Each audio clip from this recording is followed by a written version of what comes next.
साथ सबसे मारा हुआ समुदाय है, सबसे ज्यादा जरूरत उनको थी आरक्षण। संविधान में प्रावधान किए गए आर्टिकल 340 ओबीसी के लिए, 341 schedule caste, 342 schedule tribe. Schedule caste schedule tribe का रिजर्वेशन पहले लागू हुआ और ओबीसी का जो मंडल कमीशन है वो बाद में लागू। तो जो लागू हुआ रिजर्वेशन, थोड़ा बहुत जो पढ़ पाया, यूनिवर्सिटी जा पाए, कॉलेज आ पाए, उससे एक पढ़ा लिखा मध्यम वर्ग तैयार हुआ।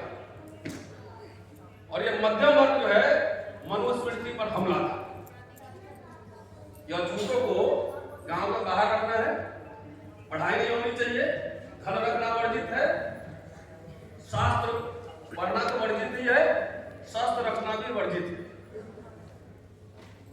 तो इससे एक मिडिल क्लास बना, पब्लिक इंस्टीट्यूशंस खड़े हुए, स्कूल कॉलेज। मैं बार बार एक बात कह रहा हूं, गौतम साहब भी कह के गए कि भारत जब गरीब मुल्क था, जब आजाद मुल्क, तो गरीब मुल्क ने मुफ्त में शिक्षा दी। SC/ST को फेलोशिप भी मिले, वजीफा मिला, फ्रीशिप रहा,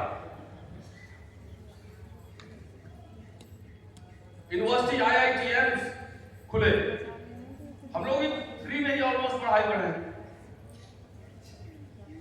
और ये बात मैं रिपीटेडली कह रहा हूं, और it is a repetition but necessary repetition, कि आखिर भारत के संविधान को और आरक्षण को खतरा किससे? भारत के संविधान को, इंडियन रिपब्लिक को, इस लोकशाही को खतरा RSS से है, बीजेपी से। क्लैरिटी रहना चाहिए, गोलमोल बात नहीं करना, क्योंकि जब संविधान लागू हुआ तो सबसे पहला विरोध RSS का ही था। संविधान के बाहर लेख लिखे गए 5 जनवरी में और जनवरी में। तो संविधान खत्म करने की घोषणा नहीं होगी, मनुस्मृति लागू करने की घोषणा नहीं होगी, शिक्षा इतने महंगे कर दिए जाएंगे कि हम में से 2-4-5% लोग पढ़ा पाएंगे अपने बच्चों को, बाकी 95% लोग अपने बच्चों को नहीं पढ़ाएंगे। तो उनके लिए अभी सूरज जी कह रहे थे स्किल डेवलपमेंट प्रोग्राम आए, भाई मोची हो तो जूता सिलने का काम करो, बासी हो तो सुअर पालो, यादव हो भैंस चढ़ाओ, कुशवाहा की सब्जी उगाओ। 4 साल का कोर्स हो गया है और मुझे इस बात का कष्ट है, दुख है कि हमारे समाज में और हमारे नेताओं में शिक्षा को लेकर कोई बहस नहीं। बाबा साहब का जोर जोर से नाम लेते हैं। क्या आपको पता है कि बाबा साहब ने राजनीति करने से पहले बहिष्कृत हितकारी सभा खोला?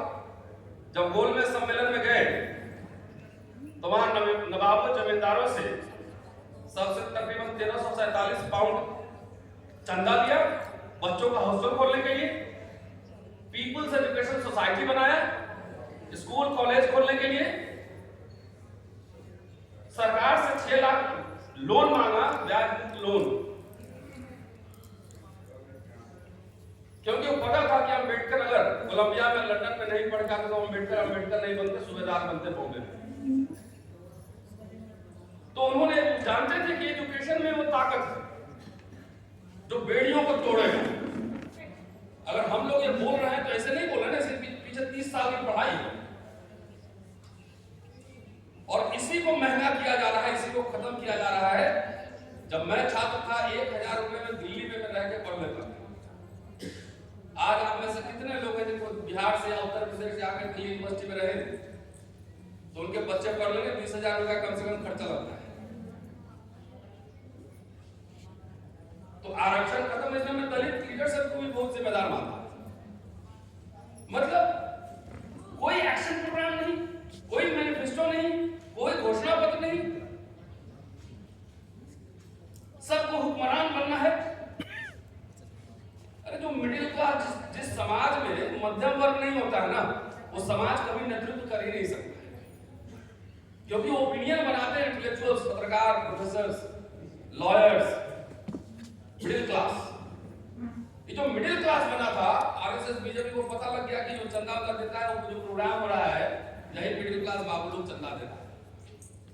तो बना कहां से? तो बना वो सरकारी स्कूल से बना, पहले सरकारी स्कूल और सरकारी व्यवस्था को इतना ध्वस्त कर दो कि इनका पढ़ना निकलना ही बंद कर।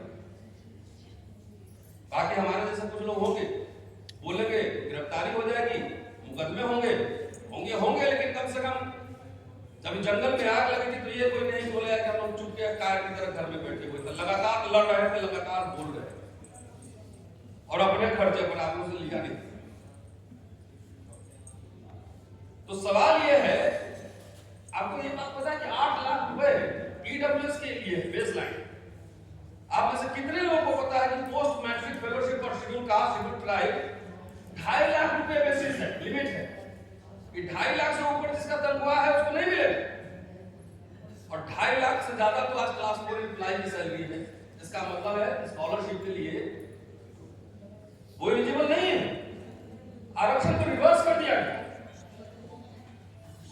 भाई लीडर एमपी से 545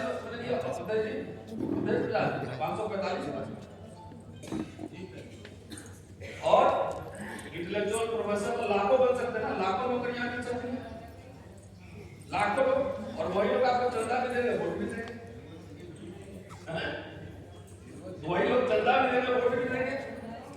वो खत्म हो गया, फ्रीशिप खत्म है, स्कॉलरशिप खत्म है, राजीव गांधी नेशनल फेलोशिप गायब। कोई इस पूरे देखिए, आज संसद को आप संसद को उठाएंगे, हम लोग सड़क पे लगातार, लेकिन जो था वो भी खत्म हो जा रहा, वो डिबेट नहीं हो रहा, उसमें बहस नहीं हो रही, उसमें कोई आंदोलन नहीं हो रहा, जो है खत्म हो रहा है। अरे जिस समय होगा उस समय लड़ा जाएगा, वो भी लड़ा है, लड़ ही रहे हैं। ईवीएम के खिलाफ तो हम लोग ज्यादा लड़े, लेकिन आप एक बात बताइए, यूपीए 2 की सरकार थी, राजनाथ सिंह, स्मृति ईरानी, ये सब लोग जो है सिलेंडर लेके आप टमाटर टांग के प्रदर्शन नहीं कर रहे थे ना? अभी 10 साल पहले की बात कह रहा हूं। तो अभी ओपोजिशन कहां है? कोई एक्शन। आज ही मैं कहीं कह रहा था, जो तेलंगाना वाले हमारे साथी मंत्री जी आए हुए, तो मैं कह रहा था कि कम से कम सिंबॉलिक, देखिए इसी सरकार को लोगों ने 3 बार हराया।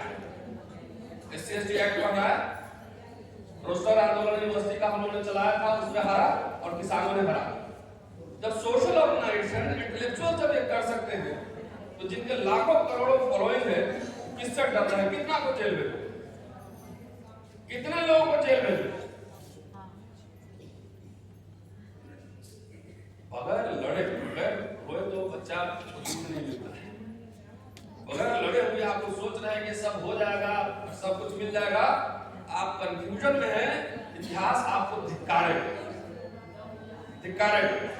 हम लोग अपनी भूमिका जो थी, वो भूमिका हम लोग निभा रहे, और सब साथी हमारे जानते हैं कितने उसके रिपरकशन है।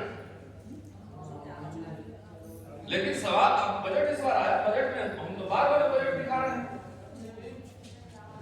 बजट, टोटल बजट देख लीजिए, 48,20,512 करोड़।